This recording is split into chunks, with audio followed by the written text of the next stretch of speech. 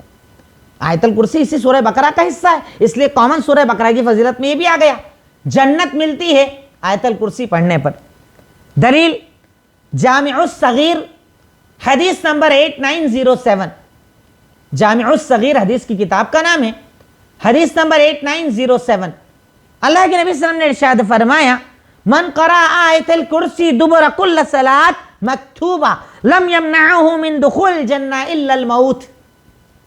اگر کوئی انسان ہر فرض نماز کے بعد آیت الکرسی پڑھ لے تو جنت اور اس کے بیچ میں صرف موت باقی ہے، بس موت ہے، مرے گا اور جنت. اللہ تعالیٰ جنت کا فیصلہ کر دے گا، قبر میں ہی جنت کا فیصلہ ہو جائے گا، قبر میں جنت کی کھڑکی انشاءاللہ کھول دی جائے گی. اب سوچیے آپ عمل کتنا بڑا ہے اور ثواب کتنا بڑا ہے. ذرا سا عمل کتنا ٹائم لگتا ہے آیت الکرسی پڑھنے میں. اللہ کے نبی صلی اللہ علیہ وسلم نے کہا کہ اگر کوئی انسان ہر فرض نماز کے بعد آیت الکرسی پڑھتا ہے تو اس کے اور جنت کے بیچ میں صرف موت کا وقفہ ہے، بس موت کا، مرا اور جنت انشاءاللہ. اتنی بڑی فضیلت اللہ رب العالمین نے آیت الکرسی یعنی سورہ بقرہ کے ایک ٹکڑے کو عطا کی، اسپیشل اس آیت کو عطا کی. تو یقیناً ہمیں سورہ بقرہ کی تلاوت کرنا چاہیے، آیت الکرسی کی تلاوت نماز کے بعد کرنا چاہیے، کیونکہ اللہ تعالیٰ اس سے اتنی بڑی بڑی فضیلتیں ہمیں عطا کرتا ہے.